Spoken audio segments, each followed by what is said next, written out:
Hello friends, welcome to current affairs now. आज है 10 अप्रैल 2024 और आज हम डिस्कस करने वाले हैं 10 अप्रैल 2024 का द हिंदू न्यूज़पेपर। अगर आप फर्स्ट टाइम हमारे यूट्यूब चैनल पे आ रहे हैं तो चैनल को सब्सक्राइब कर सकते हैं, लाइक कर सकते हैं और कमेंट भी कर सकते हैं। और जब भी सब्सक्राइब करें बेल बटन को जरूर प्रेस करें ताकि वीडियोज़ के रेगुलर नोटिफिकेशन आपको मिलते रहें। तो चलिए स्टार्ट करते हैं 10 अप्रैल का द हिंदू न्यूज़पेपर। और पहले हम एक मैप देखेंगे और आज का मैप है आयरलैंड। आयरलैंड एटलांटिक ओशन में स्थित एक कंट्री है। आइलैंड का जो नॉर्थ का पार्ट है जिसे नदर्न आइलैंड कहा जाता है, ये यूनाइटेड किंगडम का पार्ट माना जाता है। और नॉर्थ आइलैंड को छोड़ के जो बाकी आइलैंड द्वीप का जो पार्ट है वो रिपब्लिक ऑफ आइलैंड कंट्री है जिसकी हम बात कर रहे हैं। ये अटलांटिक ओशन में स्थित है और इसके चारों तरफ जो वाटर बॉडीज़ हैं वो है अटलांटिक ओशियन जो इसके वेस्टर्न साइड में है। इसके अलावा इसके वेस्टर्न और साउथ साइड में अटलांटिक ओशियन है। इसके ईस्टर्न साइड में सेंट जॉर्ज चैनल है और आयरिश सी है। और इसके नॉर्थ में नॉर्थ चैनल स्थित है। नॉर्थ चैनल और आयरिश सी आइलैंड को यूनाइटेड किंगडम मेनलैंड से सेपरेट करता है और ये एक यूरोपियन कंट्री है। आज की फर्स्ट न्यूज़ है 20 नई कंपनीज़ के द्वारा जो इलेक्टोरल बॉन्ड्स दिए गए हैं उसके बारे में ये पर्टिकुलर न्यूज़ आर्टिकल है। और यहाँ पर बताया गया है, यहाँ पर हम देखेंगे कंपनीज़ एक्ट 2013 के एक सेक्शन के बारे में यहाँ पर डिस्क्राइब किया गया है। और इस आर्टिकल में बताया गया है कि कंपनीज़ एक्ट 2013 के सेक्शन 182 के अकॉर्डिंग जो कंपनियाँ 3 साल से कम उनका ईयर ऑफ इनकॉर्पोरेशन होता है, यानी कि 3 साल भी अगर कंपनी को एस्टेब्लिश हुए नहीं होते तो ऐसी कंपनियां सेक्शन 182 ऑफ कंपनीज एक्ट 2013 के अकॉर्डिंग कोई भी पॉलिटिकल डोनेशंस नहीं कर सकती हैं। और ये एक कानून 2013 का था जिसको वायलेट किया गया है कंपनीज के द्वारा, जो अभी recently election commission of India ने इलेक्टोरल बॉन्ड्स का जो डेटा दिया है। तो ये पर्टिकुलर सेक्शन इंपॉर्टेंट है, न्यूज़ में है तो एग्जाम में पूछा जा सकता है, तो हमारे एग्जाम के लिए भी ये इंपॉर्टेंट है। कंपनीज एक्ट 2013 जो कंपनीज़ के एस्टेब्लिशमेंट और उनकी वर्किंग रिलेटेड, उनके प्रॉफिट से रिलेटेड सारी चीज़ों को डिस्क्राइब करता है, उसका सेक्शन 182 ने बैन कर रखा है on firms making political donations with in 3 year of incorporation. इसके अलावा सेक्शन 182 में एक और सब सेक्शन था जिसमें ये बताया गया था कि कंपनीज़ का जो कुमुलेटिव टर्नओवर है, उस प्रोविज़न में ये बताया गया था कि amount donated by companies was capped at 7.5% of its average net profit. यानी कंपनी अगर कोई अमाउंट डोनेट करना चाहे, पॉलिटिकल डोनेशन देना चाहे, तो इसके पीछे के पिछले 3 सालों के फाइनेंशियल ईयर का जो एवरेज नेट प्रॉफिट है उसका 7.5% से ज़्यादा वो पॉलिटिकल डोनेशन नहीं दे सकती है। ये भी सेक्शन 182 में ही दिया गया था, लेकिन इसको 2017 में डिलीट कर दिया गया। लेकिन सेक्शन 182 का जो प्रोविज़न है, जो कंपनी उन कंपनियों को बैन करता है जो कम से कम 3 साल की हैं और 3 साल से पहले कोई भी ऐसी कंपनी पॉलिटिकल डोनेशन नहीं दे सकती। ये एक कानून है और ये पनिशेबल ऑफेंस है अगर कंपनीज़ ने पॉलिटिकल डोनेशन दिए हैं, जो 20 कंपनीज़ के द्वारा ये जो कानून है तोड़ा गया है। तो सेक्शन 182 कंपनीज एक्ट 2013। और नेक्स्ट न्यूज़ आर्टिकल है examine affidavit of Rajeev Chandrasekhar. Election commission of India ने सीबीडीटी को ये डायरेक्ट किया है कि राजीव चंद्रशेखर जो यूनियन मिनिस्टर हैं उनके द्वारा जो एफिडेविट फाइल किया गया है इलेक्शन लड़ने के लिए, तो उसमें मिसमैचिंग को लेकर ये इलेक्शन कमीशन ऑफ इंडिया ने सीबीडीटी को डायरेक्शन दिया है। तो हमारे लिए यहाँ पर इम्पोर्टेंट है एक एक्ट जिसके बारे में इस आर्टिकल में बात की गई है और ये एक्ट है रिप्रेजेंटेशन ऑफ पीपल एक्ट 1951। तो representation of people act 1951 election से रिलेटेड और कैंडिडेट से रिलेटेड, पार्टी से रिलेटेड, पॉलिटिकल पार्टी से रिलेटेड जो प्रोविज़न इलेक्शन के दौरान और इलेक्शन के बाद फॉलो किए जाते हैं, उन सारे प्रोविज़न्स और उन सारे रूल्स का एक ये एक्ट है रिप्रेजेंटेशन ऑफ पीपल एक्ट 1951। इसका सेक्शन 125 ए ये बताता है कि कोई भी मिसमैच या फॉल्सिफिकेशन होगा अगर किसी पॉलिटिकल लीडर के एफिडेविट में, तो उस पे क्या कार्रवाई की जानी चाहिए। तो section 125 A of representation of people act 1951 बताता है कि अंडर दिस लॉ कोई भी इंफॉर्मेशन अगर नॉमिनेशन पेपर में छिपाई गई किसी पॉलिटिकल कैंडिडेट के द्वारा या किसी एफिडेविट में कुछ गलत इंफॉर्मेशन दी गई तो ये एक पनिशेबल ऑफेंस होगा जिसमें सजा होगी imprisonment for a term which may be extend to 6 month, कम से कम 6 महीने का पनिशेबल ऑफेंस होगा। इम्प्रिजनमेंट 6 महीने का हो सकता है, फाइन हो सकता है या दोनों भी हो सकते हैं। तो ये सेक्शन यहाँ पर इंपॉर्टेंट है। रिप्रेजेंटेशन ऑफ पीपल एक्ट की बात हो रही है यहाँ पर और इसका सेक्शन है 125A। Representation of people act 1951 section 125A। यहाँ पर ये सेक्शन इंपॉर्टेंट है जो एग्जाम में पूछा जा सकता है। Candidates have a right to privacy from voters. Supreme court का एक नया वर्डिक्ट आया है जिसमें सुप्रीम कोर्ट ने ये बोला है कि जो भी इलेक्शन में खड़े होने वाले कैंडिडेट हैं उनका एक राइट टू प्राइवेसी होता है फ्रॉम वोटर्स और उन्हें अपने एफिडेविट में छोटी से छोटी जो पर्सनल लाइफ है उनके छोटे छोटे कोई भी चीज़ें अगर उन्होंने रखी हैं तो वो सारी चीज़ें अगर कोई भी प्रोडक्ट या कुछ एसेट जो बहुत ही कम वैल्यू के हैं उनको डिस्क्राइब करने की ज़रूरत नहीं है। यानी कि जो मेजरली ब्रॉडली जो इम्पोर्टेंट एसेट है उनको उनका मेंशन करना है, लेकिन छोटी-मोटी चीज़ों का मेंशन अगर नहीं किया गया तो ये कैंडिडेट पॉलिटिकल कैंडिडेट इसको राइट टू प्राइवेसी के अंतर्गत अवॉइड कर सकते हैं।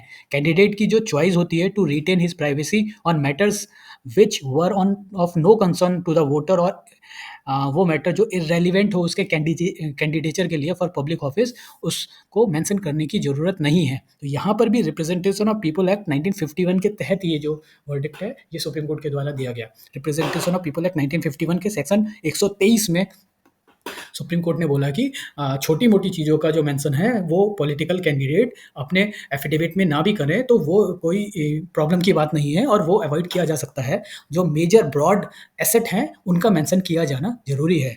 सच non disclosure would not amount to a defect of substantial nature under section 36(4) of 1951 act. तो यहाँ पर 2 चीज़ें बताई गई हैं। 2 और एक ही ये एक्ट है RPA 1951 representation of people act 1951। इसका सेक्शन 130 बताता है कि इलेक्शन में जो करप्ट प्रैक्टिसेस होती हैं उसके बारे में। तो सेक्शन 130 बोलता है करप्ट प्रैक्टिसेस इन इलेक्शन और सेक्शन 36 सब सेक्शन 4 बताता है defect of A substantial nature.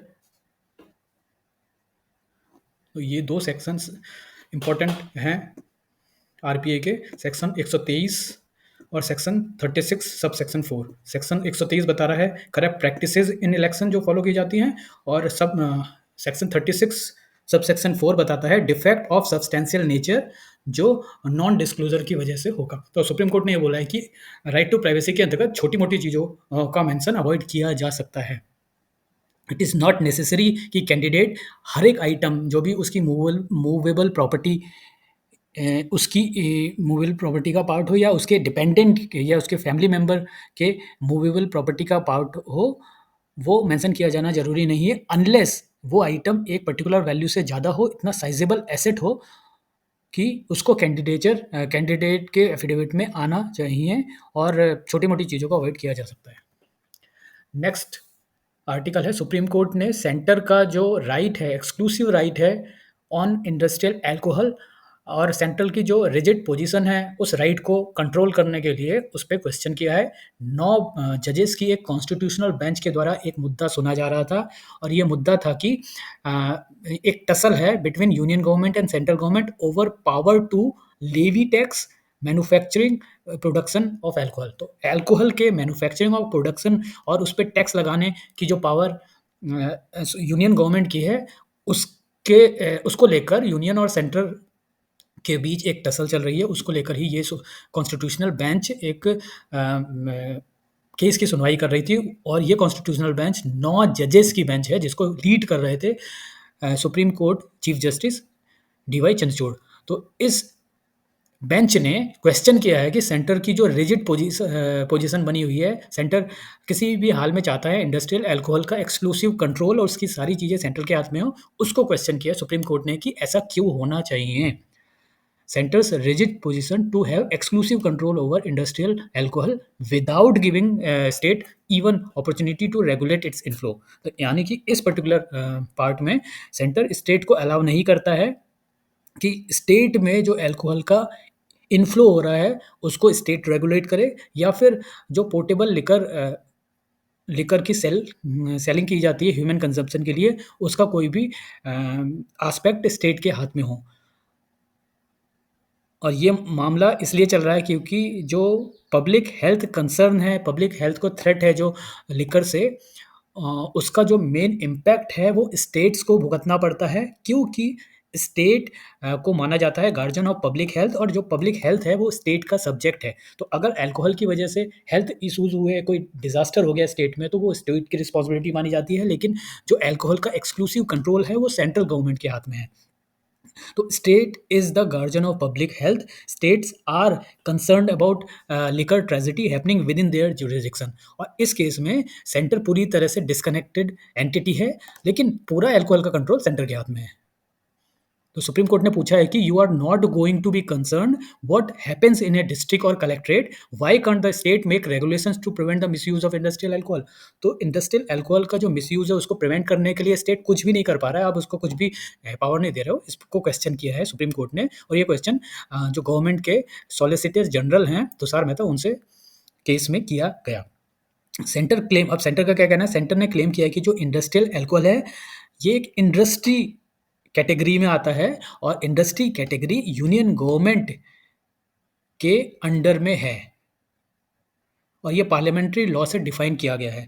और अगर हम यूनियन गवर्नमेंट और स्टेट गवर्नमेंट के जो फील्ड्स हैं जिनमें इनको एक्सक्लूसिव पावर दी गई है उसकी बात करें, तो जो यूनियन लिस्ट है उसकी एंट्री 52 में एंट्री है इंडस्ट्री की, और इसी में इंडस्ट्रियल अल्कोहल को कंसीडर किया जाता है।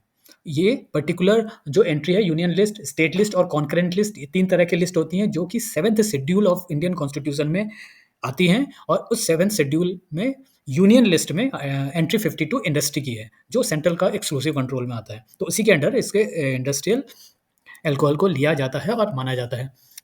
इसके अलावा जो ट्रेड एंड कॉमर्स है, supply, distribution and production of products हैं, जो इंडस्ट्रियल प्रोडक्ट्स होते हैं, उनकी entry 33A of concurrent list में है। तो इंडस्ट्री और industrial alcohol entry 52 union list में आ गए, और इसके अलावा जो ट्रेड, कॉमर्स है, डिस्ट्रीब्यूशन, प्रोडक्शन ऑफ प्रोडक्ट्स, ये कॉन्करेंट लिस्ट में आता है।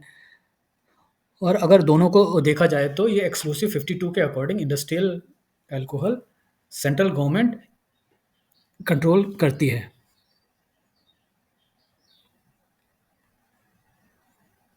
तो ये जो मामला है ये सुप्रीम कोर्ट में चल रहा है। अब देखने की बात होगी कि सेंटर का जो रिप्लाई है वो सुप्रीम कोर्ट में क्या रहता है, सुप्रीम कोर्ट इसको किस तरह से आगे लेकर चलता है। India likely to record normal monsoon this year. Skymet एक प्राइवेट वेदर फोरकास्टिंग एजेंसी है, और इस एजेंसी ने ये फोरकास्ट किया है कि इस साल इंडिया में जो मानसून है वो नॉर्मल रहने वाला है। अब नॉर्मल मानसून क्या होता है? नॉर्मल मानसून नॉर्मली एक लॉन्ग पीरियड एवरेज निकाला जाता है मानसून का, जिसमें अगर 96% से 104% तक उस एवरेज का अगर मानसून रहता है तो उसे नॉर्मल मानसून कहा जाता है। और इस बार ये जो मानसून है वो 102% या 102% माना गया है, तो इसको इसी कारण से नॉर्मल मानसून कहा जा रहा है। इसमें 96% से 104% जो है वो है लॉन्ग पीरियड एवरेज का। ये करीब 30-35 साल का एवरेज जो मानसून है उसको कैलकुलेट करके लॉन्ग पीरियड एवरेज निकाला जाता है, और ये लॉन्ग पीरियड एवरेज है 868 mm फॉर 4 मंथ्स।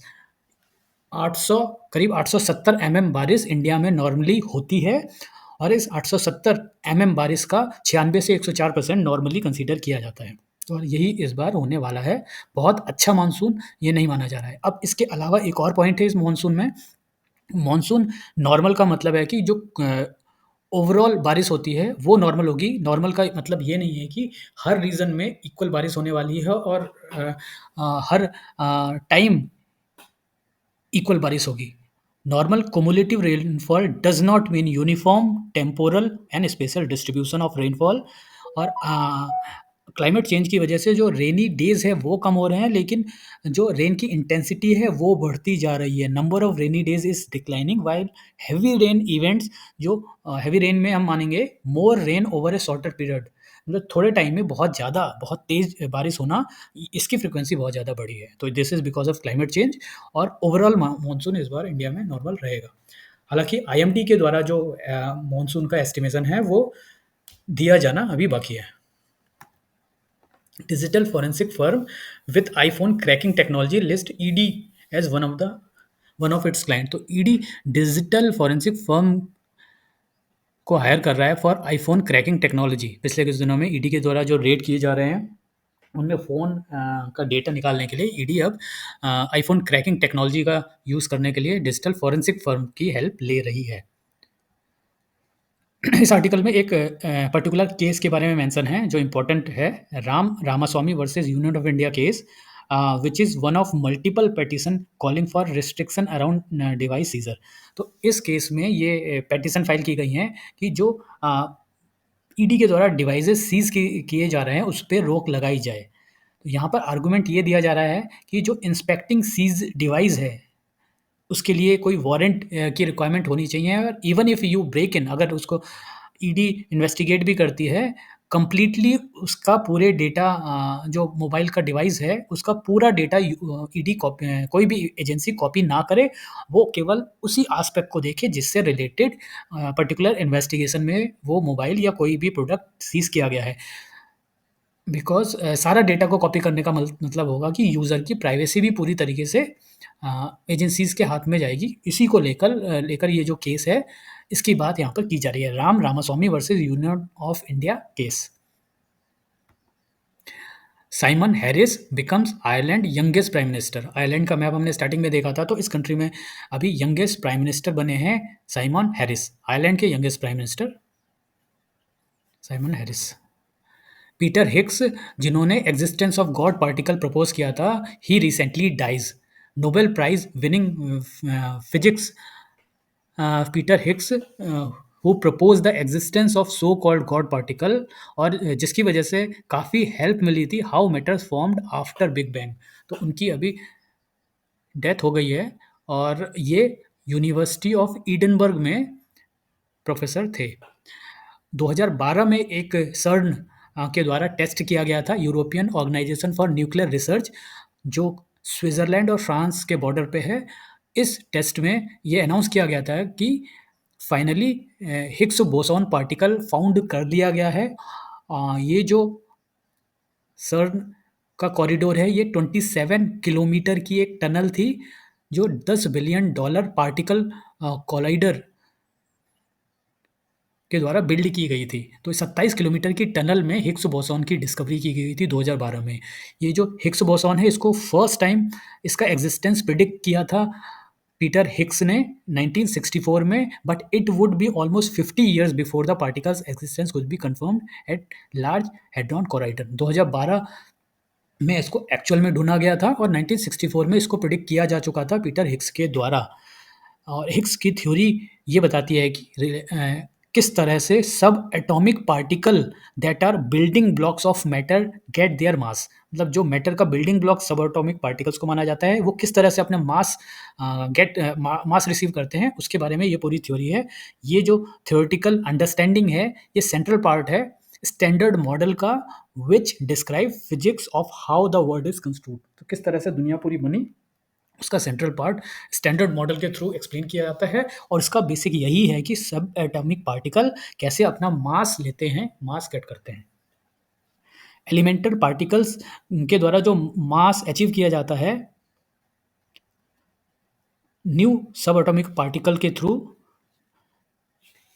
इन्हीं एलिमेंटल मास को हिग्स बोसन कहा जाता है। तो ये काफ़ी लैंडमार्क डिस्कवरी थी 2012 में, जब हिग्स बोसॉन डिस्कवर किए गए थे। तो ये थे आज का न्यूज़ आर्टिकल्स। आई होप कि आपको पसंद आया होगा, और अगर आपको पसंद आया तो वीडियो को लाइक करें, शेयर करें, सब्सक्राइब करें और कमेंट भी करें। Thank you.